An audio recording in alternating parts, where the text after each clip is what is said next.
Friends and comrades, welcome back to another episode of the End of Sport podcast. We have a really interesting conversation lined up. I'm Priyansh, your host, and I'm joined by Derek. Derek, how are you doing? Very well. Again, we had a live stream this morning with Alex Avina. I urge folks to check that out because it was brilliant. Talk about Mexico at this World Cup, and this actually is it's a great segue into this conversation. So I'm really excited to have it. Absolutely, and two excellent guests on the show today. We have Eric Sheehan, who's an organizer with the NOlympicsLA and a member of the Anti-fascist Football Coalition. Eric, how are you doing? Doing great. Yeah. Thanks so much for having me on. And we're also joined by Carlos Sirah, who's a member of the Black Alliance for Peace from Southern California. Carlos, welcome to the show. How are you? I'm doing well this morning and glad to be here with you all. Yeah, we're delighted to make this happen. Honestly, this was an episode that was on my mind once the World Cup started, and I'm glad we're doing it as the tournament's going on. I think this is this is something that's that's been on my radar recently, so this is probably a good point to start a conversation on. So on June 21st, NOlympicsLA and Black Alliance for Peace, along with Jewish Voices for Peace and Black Alliance for Just Immigration, and if I missed a group, please feel free to let me know, held a vigil outside the SoFi Stadium in Inglewood, California. So for listeners who might have been confused, because if you're just watching the World Cup games and you'll see suddenly, it's only the city names pops up, like some British journalists, as they found out when they landed in Boston and the stadium was far away. So the LA games are being played in this place called Inglewood. Just to kickstart the conversation, I had a very simple question for you. How did this demonstration come about, and which issues around the World Cup were you seeking to highlight? So if we could go to Eric first and then Carlos. Thank you. Sure. Yeah. I mean, I think Carlos hit me up and we were talking about what should we do around this match? Like we heard about all of the monarchists who are pro-Israel Iranians, who mostly come from Beverly Hills and other rich areas of Los Angeles, really being kind of monstrous and welcoming the Iranian team bus, calling them terrorists. And so we said, we got to do something to show that that is not the vibe here, and that there is actually immense support for the Iranian team, and also opposition to Zionism, whole hog. And so, we saw it as an opportunity to both show solidarity with the victims of Minab, specifically, the 168 folks who were murdered by U.S. drone strikes there. And also, bring together some of our other messaging around how FIFA is complicit in normalizing the genocide that Israel and the U.S. are doing. But yeah, that was some of the idea. Carlos, you want to add anything? Yeah, I think that was good. Yeah, and I think to kind of demonstrate that these kind of spectacular events around, which I think serve to normalize so much of kind of US kind of repression and crime across the globe. So this war of aggression with Iran being kind of central to it, knowing that it's kind of thrown billions of lives into volatility, into precarity. We're thinking energy, we're thinking, there's the fertilizer issue, food costs, all of it, and of course, the human life. Eric mentioned the 168 schoolgirls at Manab, and that we should not and cannot normalize these things, as the US and Israel are normalizing also genocide, the seizure of lands, Gaza, as well as the West Bank, and also the kind of wanton murder of people, like scores and scores of people. So recognizing that the stakes are high, and recognizing also this has kind of gone into Lebanon and there's the seizure of land there. And so it needed an appropriate response in lieu of like not having one from the so-called civilized Western nation. And Yeah, I should add that the National Iranian American Council was also an integral part of this demonstration, and they made a really beautiful display. It was an Iranian flag with handprints representing the young people murdered. Yeah, and I think like we've covered it on the show a lot about how these games specifically, and we can talk also about the Olympics in 2028 as being part of that, how they're like masking, and it's like not just like the term sports washing is used. We're kind of hit or miss on that as a concept for understanding that, but let's just use that for our conversation. How these games are being used to like sports wash what's happening, and the utter atrocities that the United States government and its allies. I mean, Canada is not without complete complicit blame in this, and in this case, it's like a really interesting, I guess, tripartite FIFA World Cup or tri-area FIFA World Cup that's really highlighting a lot of the issues because there's also borders at each of these like spaces. We can get into all of this stuff, but I think like my next question, I guess it's a kind of double barrel question. One, what was like the tenor of the vigil? I think that's really important if you guys can articulate what it was like, but then also maybe juxtapose that with how you might describe the experience around match days in Inglewood, because I really think that there can be that juxtaposition can really highlight how this is sports washing, like in action, if you will. Let's start with Carlos on that. Sure. The vigil itself, you go down to SoFi Stadium, the streets are, kind of marked off and kind of cordoned off in various ways to kind of steer the people. But I was in my kind of rideshare going over there, and I couldn't see it quite yet, but the person who was driving me, and we had already been kind of talking about the games and how kind of um the kind of contradictions of like how people who were invited to the games can't even kind of come to the games in many respects, and I think we'll get into that a little bit later. um and so but she was like, oh, do you see those folks over you? I see the flags, and I could see them. And so she was signaling the kind of monarchists that Eric mentioned before, and there are kind of throngs of them out there. And they had already kind of been out there to kind of greet the Iranian team before, um, which, we did, yeah, at the first game. And so we wanted to be out there for that one. And so they are out there, they are bellicose, they are kind of unhinged, they are aggressive, and erratic in their kind of displays and their articulations of what it is they kind of actually want. And so we set up directly across from them, across streets. And so you could see these kinds of dueling responses to the games. And so we had a mix of folks, and folks were, I think, excited to see us because they're like, oh, there is like space for this articulation of support. And I think one of the things, because they've been so vocal in the streets, because they've been so kind of, large in their kind of media presence, that I think, and that serves a function to intimidate folks in the Iranian diaspora as well, who live in Los Angeles, who do not agree with them, but also everyone else to kind of, to govern like what a response should be, or to govern like what the climate should be. And so I think we stood firm with all the organizations that Eric named, and giving a response.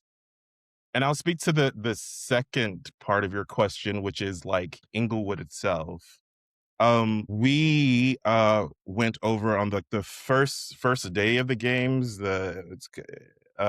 which was like the June 12th match, and kind of surveyed and talked to and interviewed people.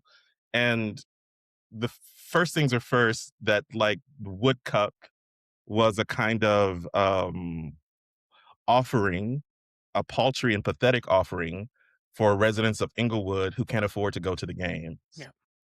I think they spent, the mayor of Inglewood, James T. Butts, I think they spent like $250,000 on that event, which is just up from the stadium. And we kept, asking people like, what do you think about this? And their responses were varied. Some of them were like, well, the World Cup, I don't know that much about it. And it's a huge inconvenience to my life. They've closed off streets. And you can also see on Market Street itself, the kind of, I grew up in the US South in Mississippi. And so we have all of these kind of towns with main streets on them, which have these kind of dilapidated businesses from when in like some kind of industry there was connected to railroad. And it's a very kind of similar um, image that one can see on Market Street, that like lots of the buildings are closed down, and we're talking to the vendors, and the vendors were like, well, they didn't really give us anything. We came and set up our own stuff. And so even this thing that they are giving to, they say they are giving to people, it's not really giving it to people. And then on the roof, you can see snipers. You can see on every corner, either the kind of security for the Wood Cup itself, or the Inglewood Police Department, or the Los Angeles Sheriff's Department. And even inside of that, you see them premiering these kind of robot dogs and having them talk to kids and play with kids, and you see people engaging with them. And we begin to kind of understand that like this kind of architecture of dispossession and surveillance is really consummate. And that people were noticing it, and people were understanding it is like, well, this is not what we want. What we want is for our schools not to have been closed. What we want are to be able to kind of go to the places that used to exist on the street. All of the bookstores are closed. The main library in Inglewood is closed. And so people were both sad and angry about what was happening. And Eric? Yeah, I mean, you have to think about like why a stadium is built in a place like Inglewood. They were trying to build a Walmart in Hollywood Park, and that got shut down. And then eventually, they came in, and Kroenke was building this stadium that has, a greater capacity. Like you basically could fit almost all of Inglewood into the stadium. And when you're building a stadium that is the most expensive stadium for the NFL of all time, in a city that's almost the size of the population, it's like, what are we doing here? Like, this is not for the people of Inglewood by any means. And during events like this, like, organizers are always talking about heightening the contradictions. Like, that's what this event does, and that's why people were responding the way that they were, because it's very clear to everyday people who haven't thought too hard about it, who don't know much about it, that like, this is kind of fucked up, right? Like, this is weird, and this doesn't feel like it's for me, and like, that's right. And like, you brought up sports washing, and like, I agree, it's a convoluted term. I confuse it for the longest time with community washing, and so I kind of talk about sports and community washing in tandem. Like, the games are sports washing the U.S. empire, and at the same time, FIFA and groups on the ground in Los Angeles are using the game and the community to wash the image of the game. So you've got children playing futsal in a gym in Little Tokyo selling weapons of war. Like, that's happening during this World Cup, right? Like, we have to remember, like, these three host nations are all settler colonial nations, and so like, every one of these nations is doing violence to indigenous peoples and the original stewards of the land here. And so when you look at these events, you have to understand them through that lens. And to add a little bit to the aura of what was happening at that vigil, it was really beautiful. We talked about, we want some quiet moments, and then we'll do some chanting to make sure that people understand why we're there. And Some of the chants were about boycotting FIFA. Some of them were specifically about the victims of Manab.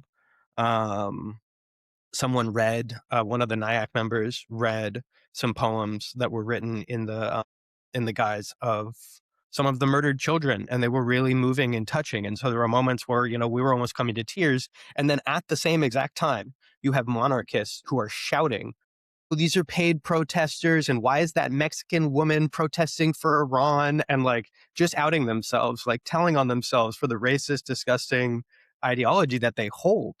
Like these people arrived on buses en masse together. We all took transit and like carpooled and like found our ways there separately because we're not well funded and they're extremely well funded, and they were full of hate, and we were there with a message of peace.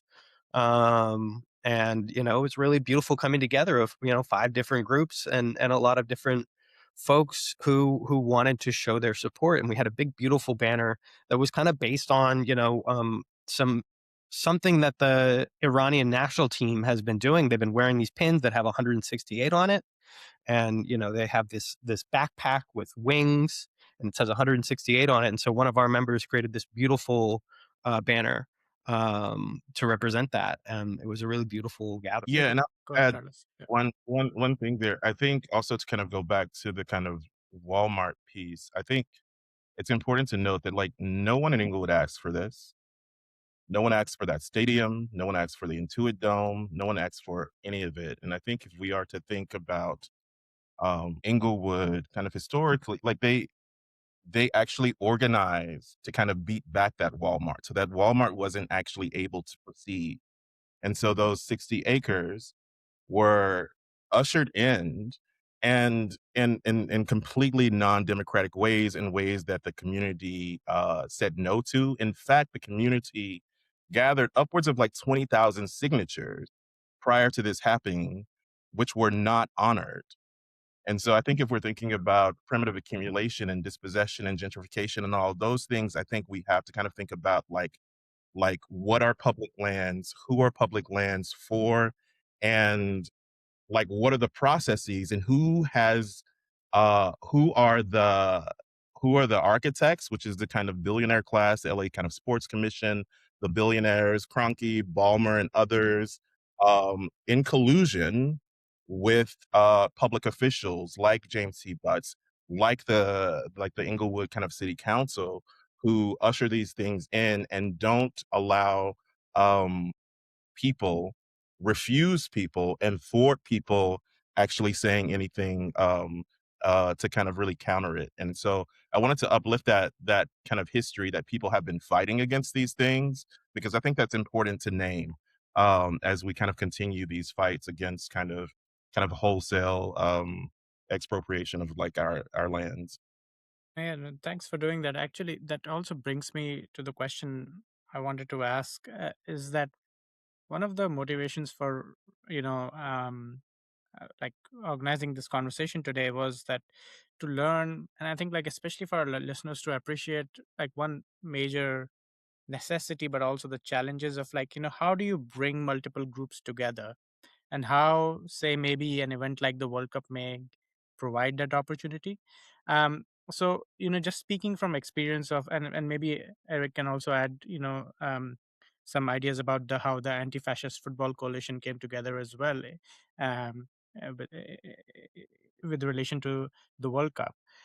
So, since as Eric shared, since Carlos was the one who reached out to Eric that we should do something around the Iran Belgium game, I'll ask Carlos to speak first, just about the necessity for bringing multiple groups and also the challenges that may arise when organizing groups do that. Certainly. I mean, it's so important. I mean, it's just a fact that none of us can kind of do this alone, and that we are kind of connected and tied, like our fates are like, they're tied together for the duration, I think.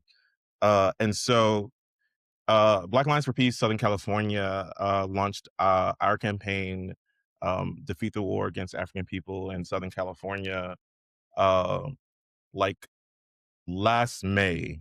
And the things that we were kind of talking about were the kind of militarism and also the economic warfare that was being waged against African people and all working people here in Southern California. And part of that was thinking about like, and like hearing kind of like about the games and like in the press, like, you know, they're naming it. They want them. They're like, oh, we're doing this year. We have the World Cup. Everyone's very kind of proud about it. We're going to do all of these things. It's going to be such a boon for everyone in the city.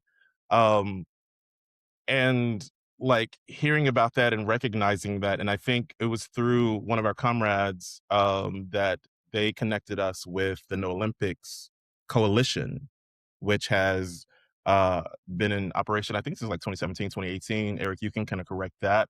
But it was actually in an event that had its kind of second event this year. So I think it was South Central's Run Club at Black Lantern last year, where our friend Sip kind of hooked us up.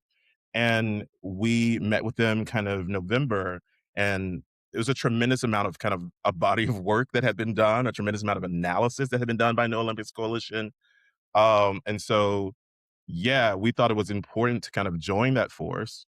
Um, and, and yeah, to be able to confront these kinds of things that we're confronting. And so I think it was in perhaps February of this year that the No Olympics Coalition and us newly kind of joined to it, held a kind of strategic retreat with organizations to kind of bring in the organizations who are already a part, but also to kind of reinvigorate that. And I think it was from there that we began to kind of talk about these things in earnest around all of the kind of cross sections.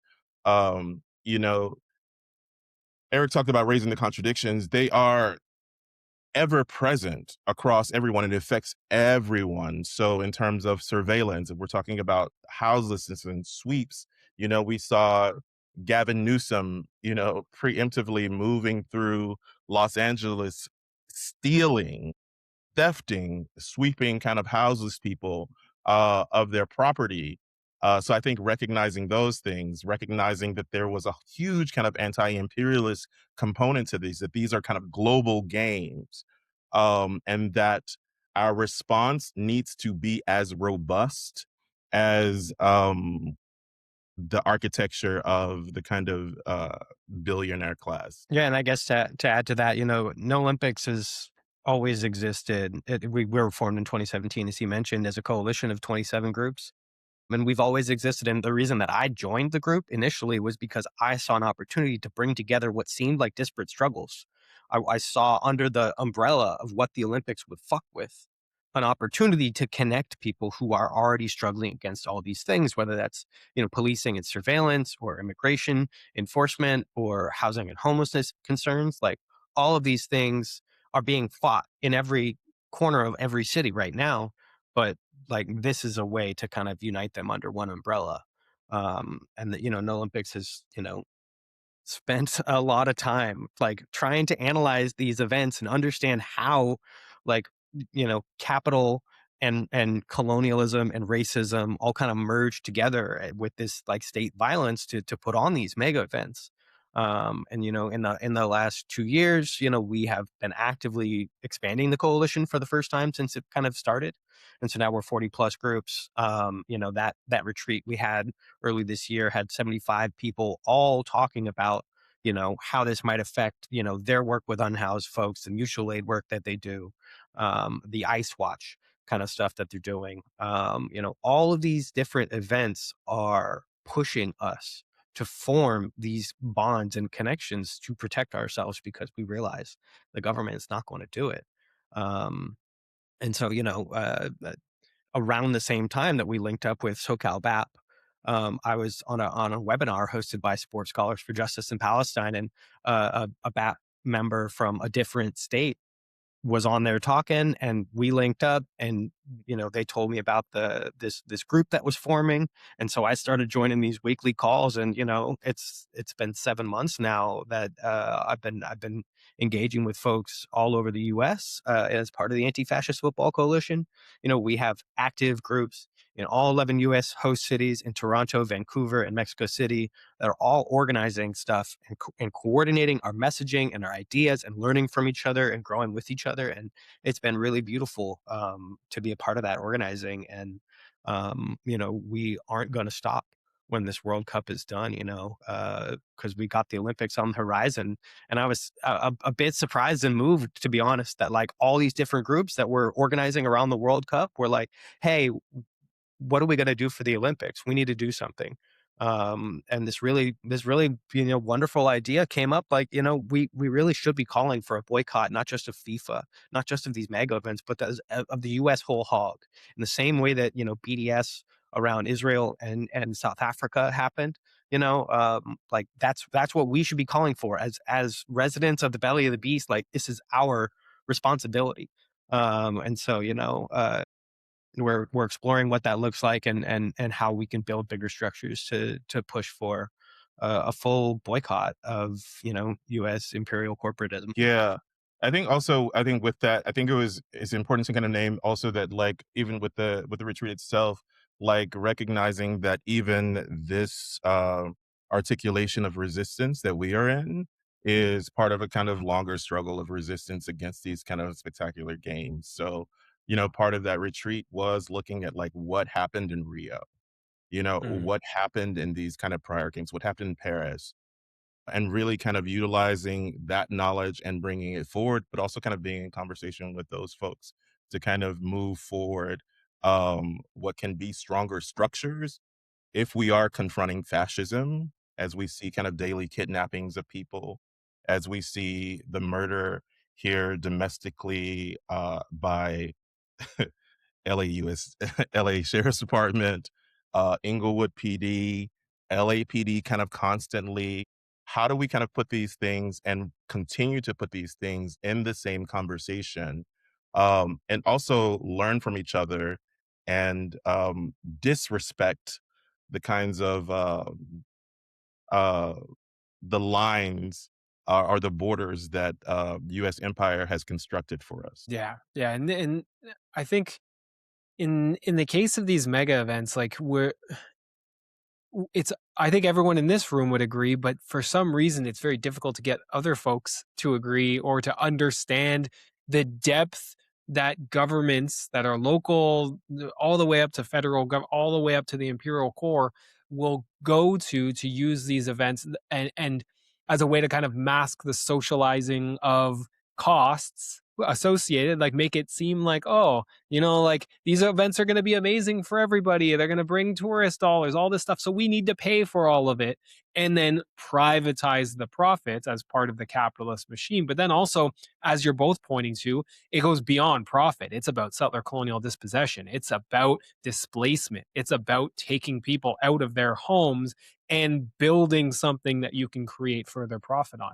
You're highlighting how these events do that. And in the lead up to the Olympics, I think it's really important to pinpoint, I think, the main culprit or one of the main culprits of this, which is LA. Like Los Angeles as an entity is trying to set itself up like actively as a political and cultural figure as a sort of global capital of sport.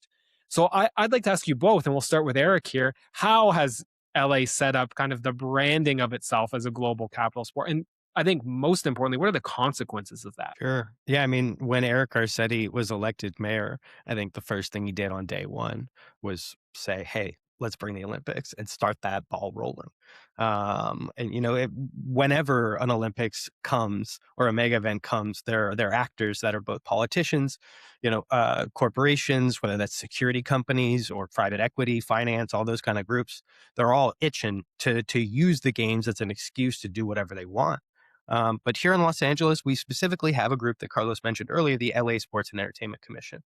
And so this is a private entity that is, full of executives from oil and gas industry, military contractors, private equity, finance, real estate, lobbyists who want to make LA the sports capital of the world. They see it as an opportunity for their companies to win big contracts.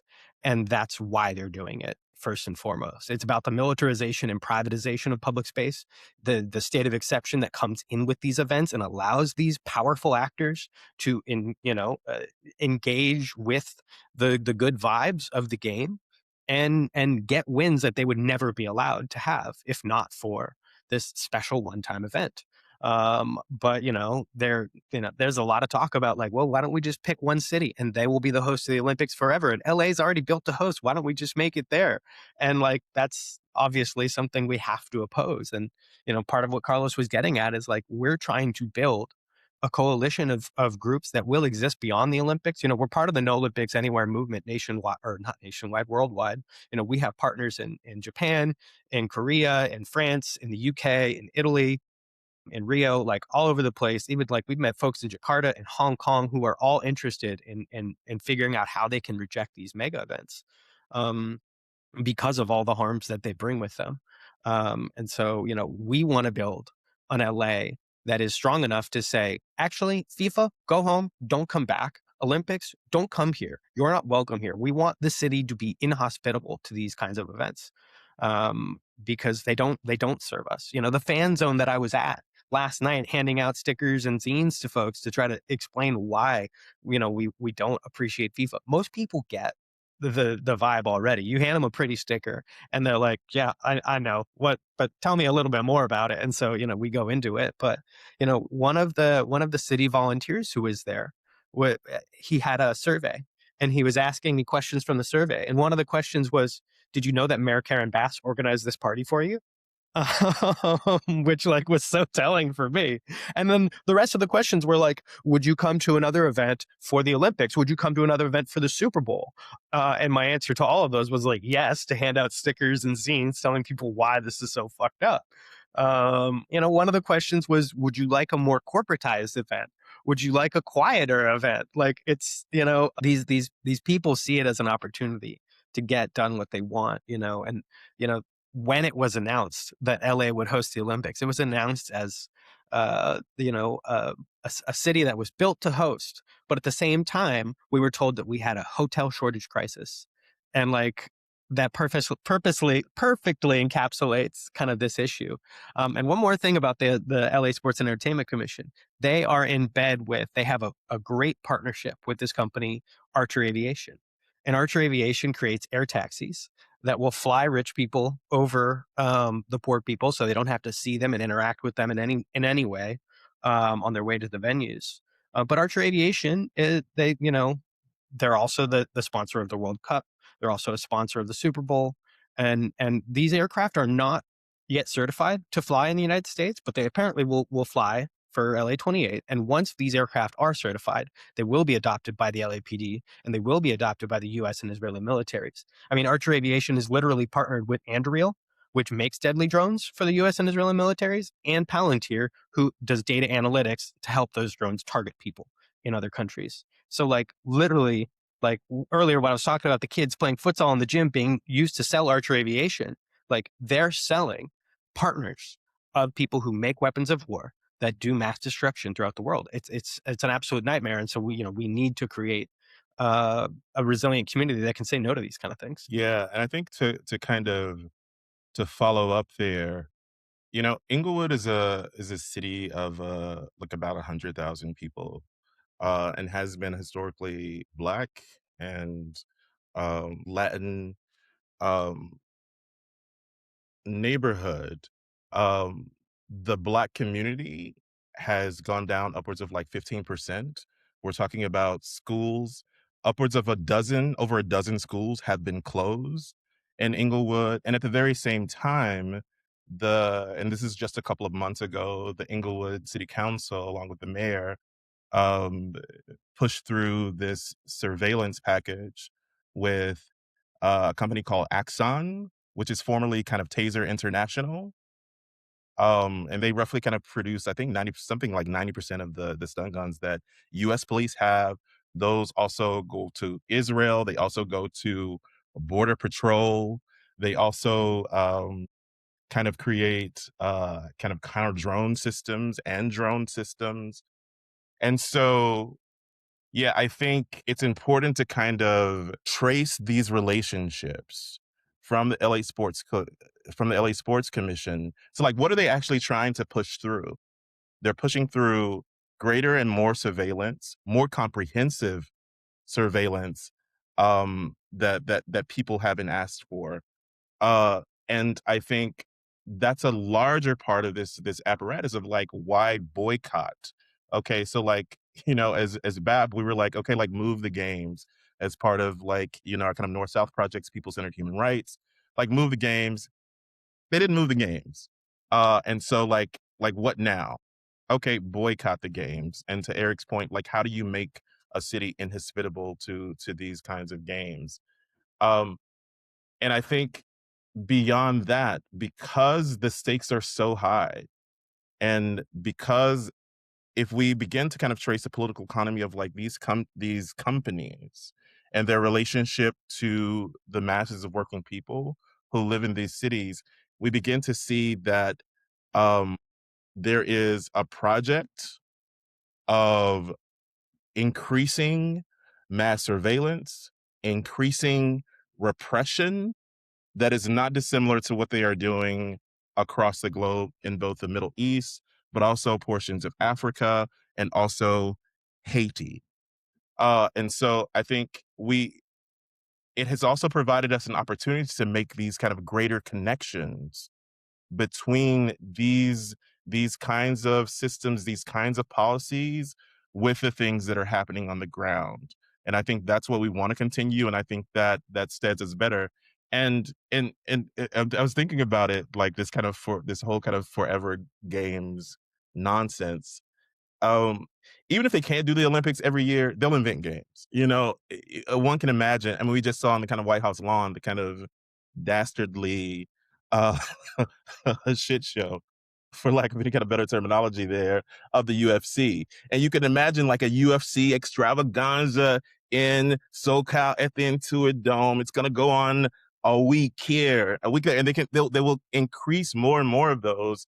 And at the very same time, you have people being pushed out and like people and talking to the community members there, they like they're devastated because their families are gone.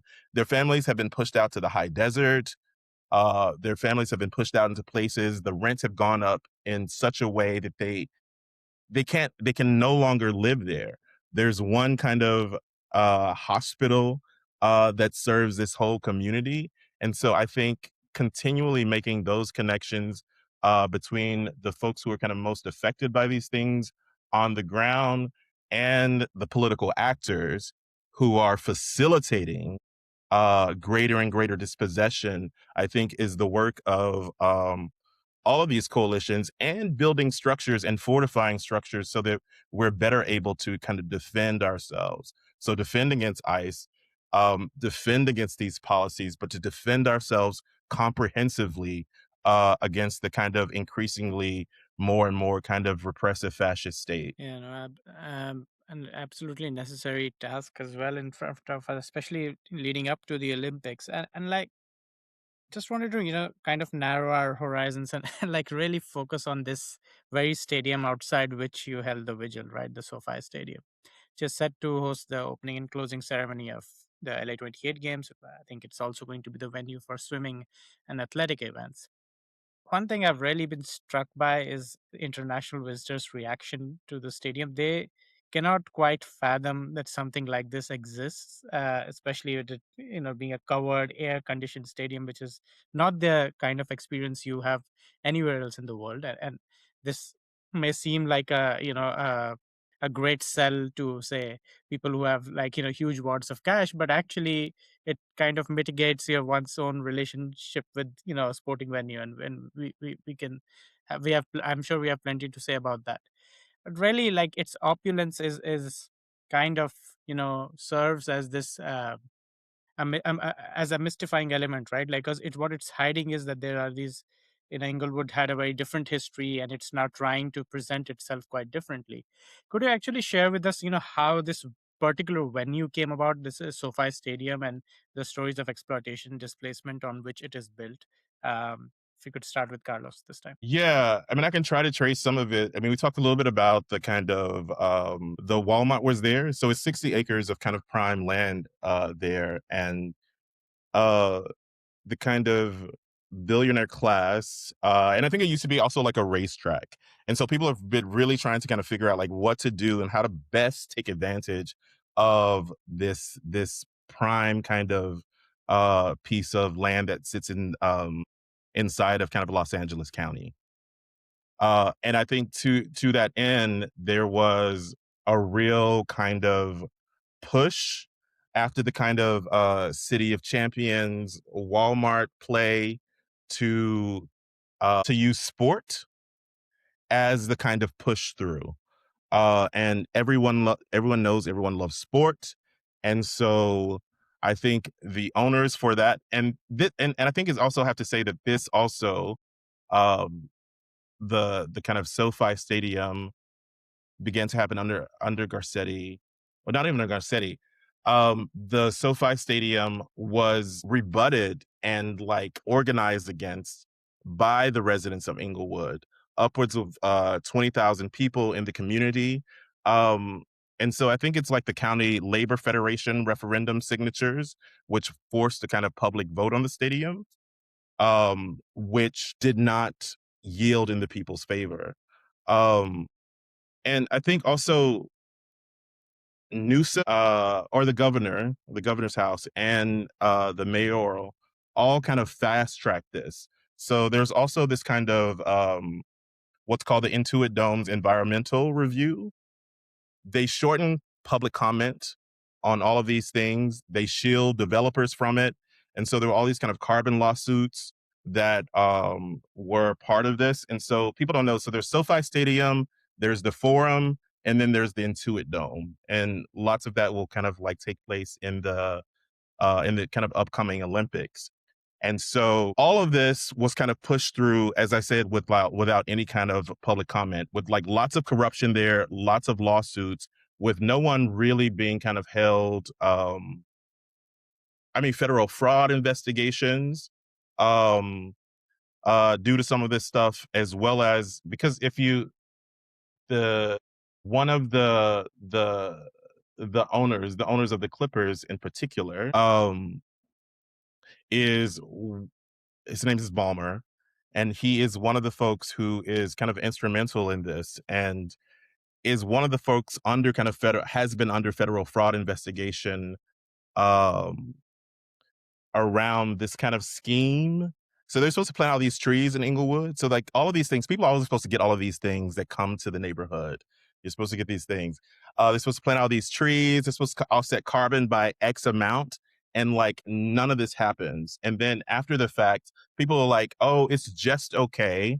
Because now we have the thing and the benefits will be on the other side of the thing versus now.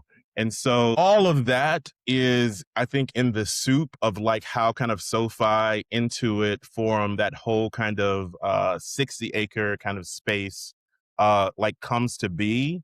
And that's kind of the ground that we're kind of sitting on now. And I guess to add to that,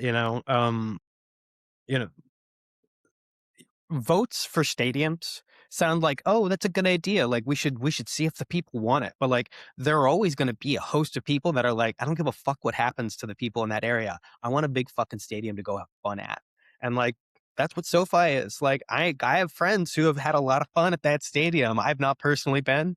I guess I could splurge on a ticket for one of the cheaper events, but it's these kinds of places don't serve the neighborhood, and workers died building these stadiums.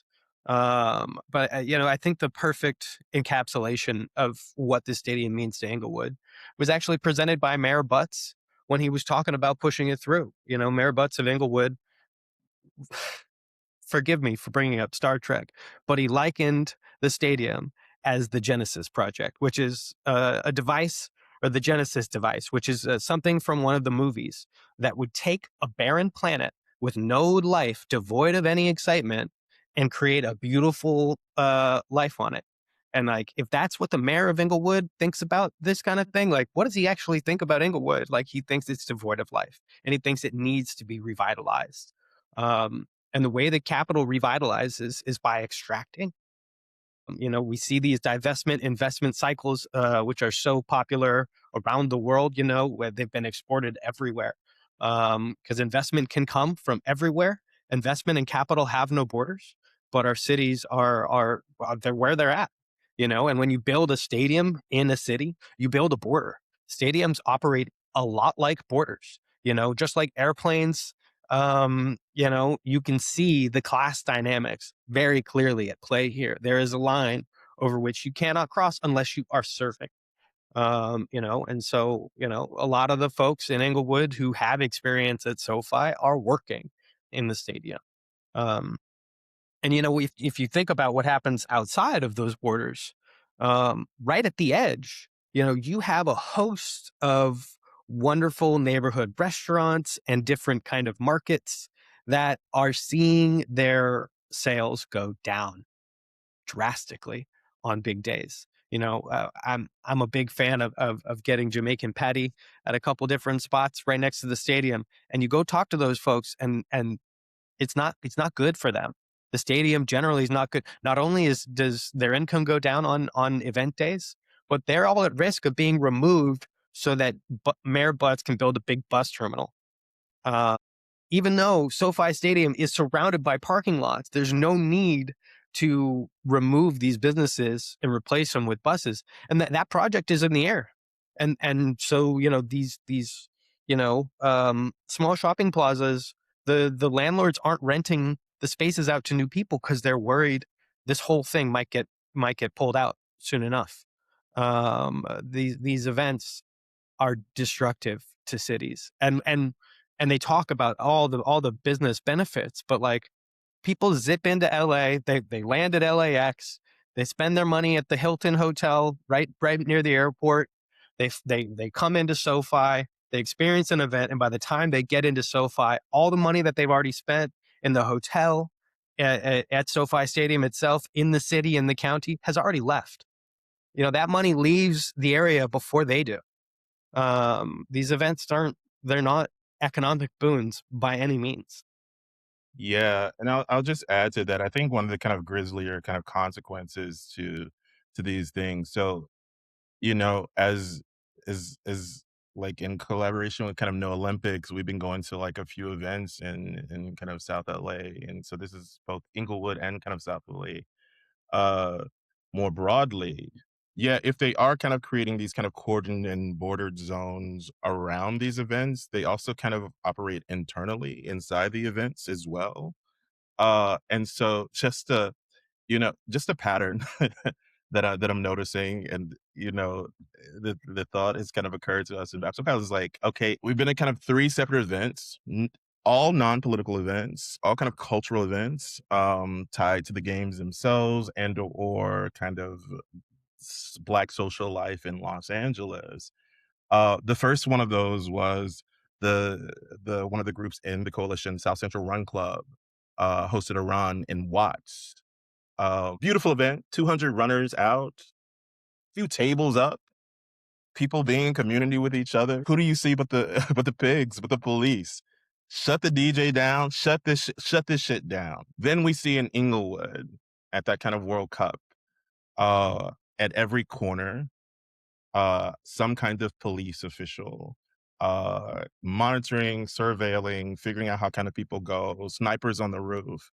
And then just out here, kind of last week, this was the day of the Haiti-Brazil game, Juneteenth, which coincided with Juneteenth, which is supposedly this day that has been sanctioned by the U.S. government as kind of a Black Liberation Day, which has since like fenced in Leimert Park, which didn't kind of used to happen, and then also kind of at every corner, some kind of apparatus, structure, police. So these kind of internal checkpoints or choke points, if you will. And it's like, okay, that's curious. And so as soon as like the game is about to begin, we're trying to go, and we're out there kind of passing out palm cards, talking to folks around these kind of contradictions around like, yeah, Juneteenth and like the Southern state, and trying to go from one street to the no, and like, oh no, you can't go down this street anymore. Why can't we go down this street? Oh, it's shut down. There's been an order of dispersal. And I kid you not, like 10 minutes later, we see a chopper overhead, saying that this is a dispersal order. So, and so, like, our question is, like, is LA a sundown town? Like, can Black people even fucking gather kind of post dark or gather beyond like 10, 20 people in any kind of instance. And not even it being a political instance, like cultural events. And so I think this is the kind of fact of life within these games, and knowing that the games and this kind of spectacle and that the plans for a city that continually hosts kind of forever games is more of these kinds of structures and structuring like how you actually enjoy life. That's perfectly put, and that is kind of one of the objectives of hosting these games.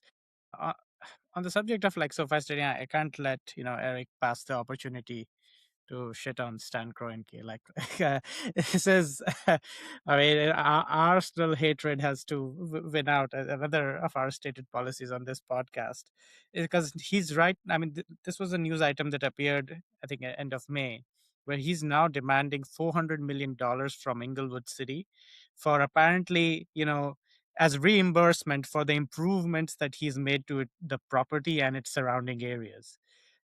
This is like, this is Arteta style, like tactics of this this coming together here. Like, could we just like speak to like just this way figure of like Stan Kroenke's role in all of this? I think Derek also has something to add. Yeah, I mean, golly, the Haram ball is real. And first of all, I'm actually surprised that like it sounds like Inglewood City is like that mounting a pretty strong defense and saying like, come fucking get it. Like, good luck taking it, which is a surprise because Inglewood City Council and mayor have not been advocates for the people, but they see their checkbook being threatened and they show up pretty strong, turns out. This Kroenke doesn't understand sport. He owns as many, like, just like Casey Wasserman, the LA 28 chair, right? He walked into sport and bought up a bunch of shit. And like Kroenke built SoFi Stadium, this most expensive NFL stadium in history, and he didn't build it wide enough to host a fucking FIFA final. Like it's not, that's part of the reason the final's not here. Like, and I'm stoked the final's not here because the final means all sorts of extra security and it means like a nightmare for Inglewood residents. But like, how do you spend $5 billion on a stadium and not just make it wide enough for a proper football pitch and support for a final? Like, what are you doing? Like, and unfortunately, all of these sports teams are super complicit in genocide. My club, Liverpool, is actually like a little bit higher on the list of complicity in terms of relationship with sponsors who are complicit in genocide. So I'd love to talk shit about Arsenal all day, but the reality is like all of us supporters, like we're all beholden to some asshole owner who's gotten their money in a terrible way and is taking our sport and mining it for all the good vibes and all the money that comes with those good vibes. And that's part of why we're doing this work is, we're tired of seeing FIFA, the IOC, motherfuckers like Stan Kroenke, or, Fenway Sports Group, take these beautiful fucking games and use them to enhance their corporate portfolio. At our expense. Yeah, and Kroenke is one of those interesting humans because he tried to do what he's doing now in St. Louis, and St. Louis wasn't having it, and that I think it would have had absolutely devastating effects there. But he found his success to devastate the local Inglewood community. So I think that's like important to shit on him, to be like, this guy just tries this everywhere. He's literally that bad. He does not give a shit about the people he's dispossessing. And yeah, it's too unfortunate that we have this cultural attachment to many of our favorite teams, and they're all owned by shit people. I can't think of one owner in sports that I'm like, oh, that's a good one. And that's really sad. And let's nationalize, let's take over our sports teams as much as we possibly can, because I think that's important. This brings me to one good owner. Go ahead. There's one good owner. FC Bohemians in Dublin has a good owner who actually is saying like the Irish national team should not play the Israeli national team, and like that shit rips. Actually, sorry. Yeah, I mean, I just want to add like just like two things. Like he's been talking about like he's done this without any kind of direct taxpayer funding. This is like part of his articulation of it, even though they have like $180 million like tax arrangement. And I also just like want to connect it back to the Walmart as like the same kind of players. He married Ann Walton, the daughter of like co-founder Bud Walton in 1974, and so like we have to like stay kind of committed to these people and like shutting them the fuck down because it's the same ones. Yeah, that's a very important point as well. And we all know about Walmart expansion and dispossession through land grabs in that organization as well. So thanks for that. This kind of brings me to another person I despise, and we despise on the podcast quite a lot, and that's IOC President Kirsty Coventry, who foolishly remains adamant that all the visa issues and the issues with ICE that have defined in many ways this World Cup will not affect LA 2028. I would love for both of you to give a reality check to our dear friend Kirsty Coventry and give you the counter position, if you will, to that. I guess we can start with Carlos on that one. If you have a a takedown for one, you're not gonna be able to guarantee it. You can't do it. So I'll say that the one that the IOC has no kind of direct jurisdiction over that. We know they have influence and we can affect influence. I think the structures that are in place, and that I think people are wise to the structures that are in place, and we're talking about DHS, we're talking about CPB, we're talking about ICE. There is, I mean, I think, one of the things that we were kind of asking people at all of these kind of spaces, is like, to what degree is kind of ICE out here enforcing inside of the stadiums themselves? And it hasn't been as robust inside of the kind of stadiums in this instance. And I think we have to kind of attribute that to the work of the community self-defense coalitions that have been operating, the analysis coming out of places like NOlympicsLA, coming out of the Anti-fascist Football Coalition, because I think if they recognize that, like, if they do that, it was going to be such a kind of tremendous things. And that's not to say that ICE hasn't been operating, because they've been operating and it has increased since the games have been in place, but they've been trying to keep it down under the radar.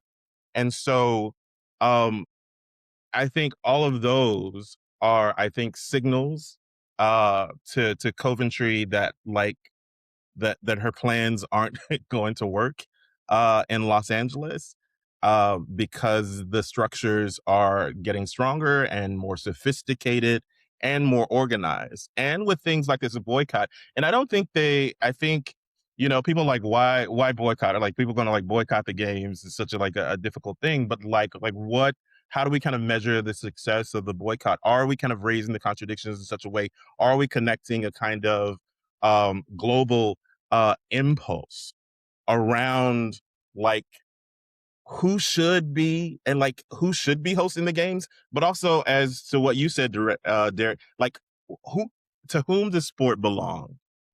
And I think by and large, the people have said the sport belongs to us. And it's been so beautiful to see the amount of people's games, people's football matches, that have sprung up. And I think that is not untethered to people's analysis of ICE, of like how players have been treated here, against all of the kind of puff pieces people are talking about, the Europes over here kind of like going to the Golden Corrals and all that stuff. Against all of that stuff, people have a firm understanding that these things aren't okay. They're like, fuck FIFA. They're like, fuck ICE. And I think the African countries in particular are really understanding that. And I think it's a demonstration in those contradictions for people here to be like, look how from the very onset, like people have been treated. Talking about the TPS of Haitians, talking about the Somali kind of referee who couldn't even fucking come to the games, teams who couldn't bring their their coaches, their trainers, that it's bad news. And so, I mean, I think all of that's bad news for Coventry. And yeah, I think I'll end there and let Eric kind of take over and seal the deal. You know, it's no surprise that the first African IOC president is a white person, right? Like the IOC has a history of white supremacy. It was born from a eugenicist. Pierre Coubertin literally thought that Black people would be cured of their laziness by being invited to these kinds of games, that women should only be involved in so much as they're putting laurels around the heads of the victors, right? Like and you know, a group begets more of itself, right? It exists to replicate itself. And that's what the IOC has always been, a long string of white supremacists, fascists, you know, whether we're talking about Samrinch, or any of the others between here and you know, Christie Coventry, like they all exist for the same reason. You know, and we have to remember that fascism is the merger of the government and corporations to do white supremacy, often against communism, right? Like that's when fascism forms most fervently, when there are people organizing an alternative. And you know, that's what the IOC has always been, and that's why the IOC has always had resistance and counter games. You know, the Workers' Olympiad existed in the 20s and 30s, and you know, the Workers' Olympiad in 32 had more athletes and more attendees than the LA 32 games had, right? So you know, whether Christie Coventry can spin the PR well or not, like that's what these games do. Like they were invented to try to make the French populace like better prepared for war. And you know, the reality is like the IOC can't control Trump or the US government in any way, shape, or form, just like FIFA can't. And they claim that they can't control them, but like I think they're all on the same page here. Don't get me wrong, you know. Literally this week at City Council, our City Council president was talking to the General Reynold Hoover, who is the head of LA 28 Olympics, a literal former CIA guy, who, you know, is called General. And he was saying, we're all on pins and needles about this ICE situation. We don't know what's going to happen. The reality is we do know what's happening. And ICE had a massive operation this weekend. And the DEA has been using the games as well as an excuse to police and criminalize poor people. You know, Marquise Harris Dawson, City Council President, said the situation with FIFA is crazy right now. Another council member, Monica Rodriguez, said, this is the beast we're saddled to. This is the blood oath that has been taken. Sadly, this is what we're tethered to. Like these people agreed to these games. They understood when they invited the Olympics and the World Cup here that they would have national special security event designations, which means that ICE, DHS, and all the other three-letter agencies are led by the Secret Service in doing this federal policing, which is supposedly pointed at counterterrorism and counterfeiting operations, but is absolutely just another excuse to terrorize our fucking people. So, you know, there are lots of groups that are trying to say like, oh, let's make it good for us and let's find a way to make the Olympics and the World Cup benefit our people. And like, I'm sorry to say like that you can't do that because these things will always be present. The only way to stop these events from bringing ICE to the city is to stop bringing these events. And that's why we organize and why we are warning our communities about this idea of the Forever Games, because, you know, whether Coventry or, you know, Infantino want, like, that's what's going to come when we're talking about the most violent fascist organization that has ever existed, which is the U.S. empire. Yeah, absolutely. And like just in addition to the things that you know, Carlos and Eric have like outlined for us so well, is that there's another reason why this IOC loves the LA because of what the LA '84 Olympics signified, right? Like they were the unabashedly, like, you know, the spectacle of private capital more than any other games before, and they just, because they of course live in their own, you know, created a reality that they've created for themselves, they feel like they can just return to that time. They can, you know, where everything will be like LA '84 again, and they can just celebrate that. So this is so but I'm really glad for the reality check here, because of course their reality does not map onto like the material objective reading of how things are. And just wanted to pick up on something, and just coming to the end of the conversation as well. uh, that people are convinced that this thing sucks, right? Like that they are not having a great time, and then there's a lot that these games or these spectacles bring, which are not good for their own neighborhoods or city, whatnot. Um, so I guess like one of the challenges that does emerge because of that is to actually make sense of why this happens. But the other thing is to also convince people, and maybe this is a harder challenge, is that an alternative model can exist. Like, that something else can exist in this place, which does not mean that that this is just anti-sport. Like, sport can exist in a very different form. And I wanted to hear both of you speak to that point, but let me cite an example. And I think like this is what No Olympics People's World Cup program is doing, right? Like, it celebrates events that offer a counter narrative to the agenda of the American empire, FIFA, and what major media broadcasters are telling us. So I'll begin with Eric here, but also want to hear Carlos on this question. Like, could you share with us like what sparked the idea and some highlights of the program, and generally the challenge of convincing people that actually an alternative model of sport events can work, and how have you navigated that challenge? Great. Yeah. I mean, I have to give Carlos all the credit for the People's World Cup program. Since we started organizing with Black Alliance for Peace and Carlos, like we've had a new energy and excitement, and like we've spent, so long organizing against these games with people telling us like, why don't you just give up? It's so far away. Like, who cares about that? And then it's like, oh, it's on our doorstep. Like, you really think you're going to stop it? There was no in between period where like we were ever allowed to really be critical or do anything about it, right? So we've spent so much time trying to understand how these events have worked in other places, trying to understand the nitty gritty, all the kind of very specific, hyper specific details. The enhanced city resources master agreement and all the different contracts and shit.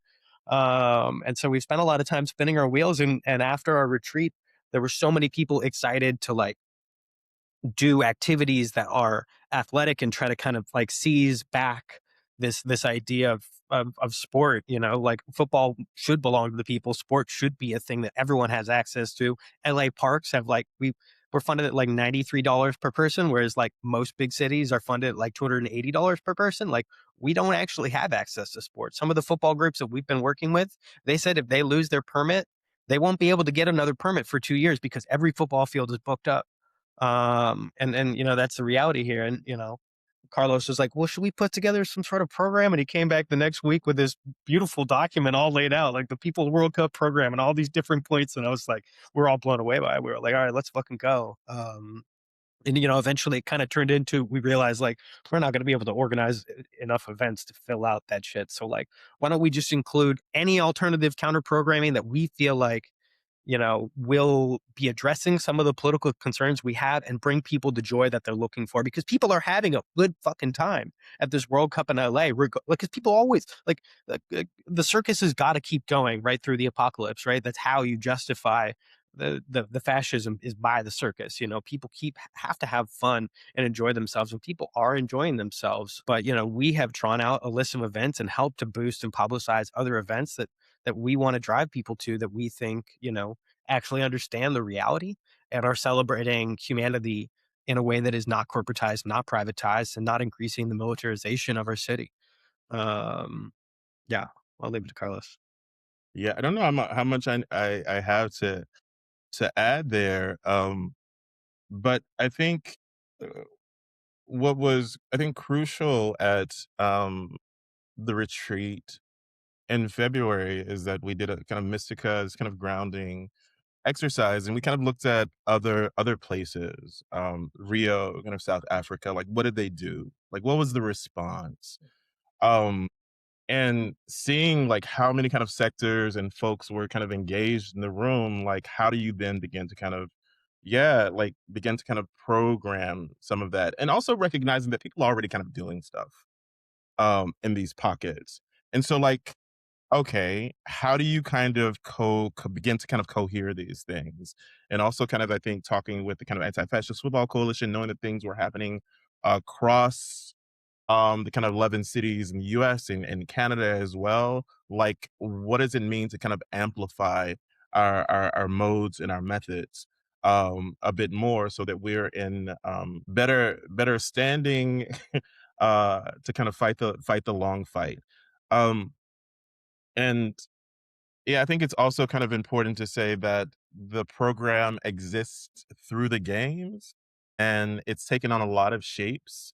So, as Eric already kind of noted, there have been these kind of pop up kind of football events like throughout the city, other kinds of things like picnics, have been film screenings, more kind of political education events. You were just at a block party out in Long Beach this past week, direct action. I've seen banners, I've seen wheat pasting strewn throughout the city.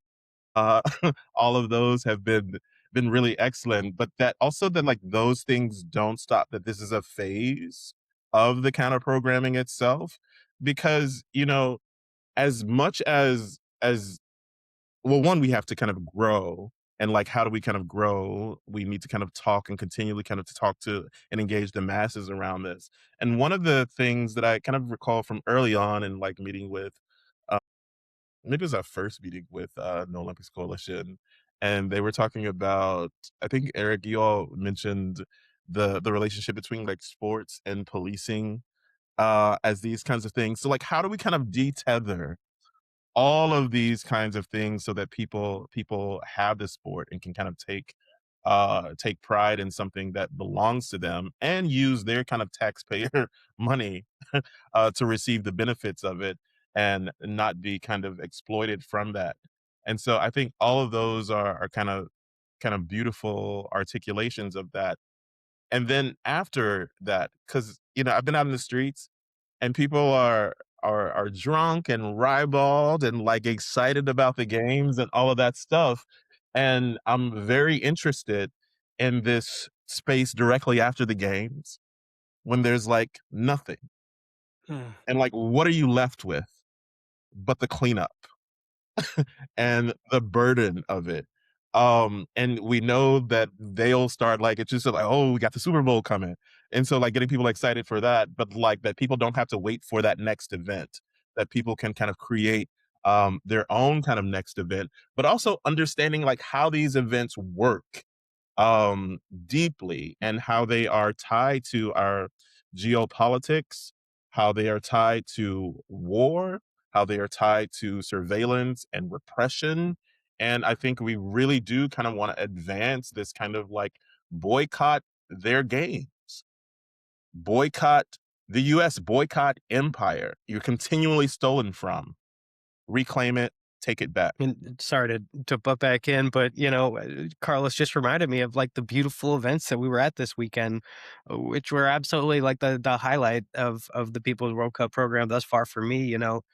We're called No Olympics, and we've gotten a lot of shit over the years for having no in the title. It's like, what are you for? What are you for? Like AOL.com called me Spoil Sport Sheehan. It's like, listen, I'm not the spoil sport. The spoil sport's are FIFA, the IOC, and all the owners and shit. Like, but I actually love sport. I just didn't want to talk about it because like my love of the Premier League isn't really something that like necessarily meshes with my politics. And like the reality is like a lot of people who love and enjoy sport like don't like want to talk about it in leftist spaces because like they don't feel compatible, but like it actually is compatible. And like Carlos's question, like what happens when these events are gone? Like, Echo Park Lake, I live up the street from Echo Park Lake. I've been there for almost 20 years now. And, they've had these fan zones and they're paid for with tax dollars that could be going to fix sidewalks, to fix street lamps and shit.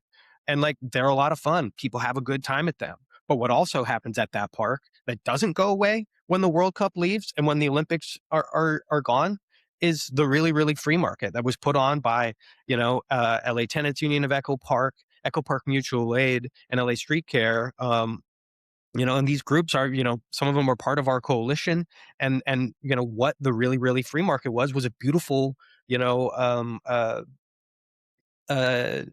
display and rehearsal of like what it means to take care of each other. You know, there was free food, free books, free clothes for people, face painting, you know, music, Zumba dances. You know, we had a football we were kicking around. Kids brought their own footballs they were kicking around.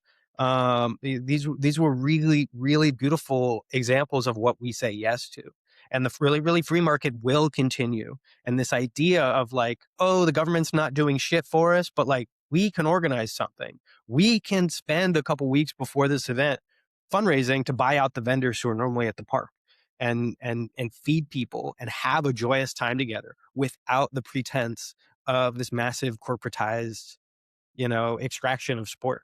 And you know, that's the kind of shit we look forward to continuing far beyond all these kinds of events happening. Yeah. And well, Eric, if it's any consolation, we get that exact same critique with a title of the podcast called The End of Sport. And Nathan, who's not here today, comrade Nathan, he has been referred to as the happiness vampire. So we get that same sort of critique launched at us, and I think it's complete. I completely agree with your assessment. It's like the where is the angle from the left and the critical folks in sports, or where's the space for that? So hopefully we can work to create bigger spaces where some of these discussions are happening, because I think it's really really important.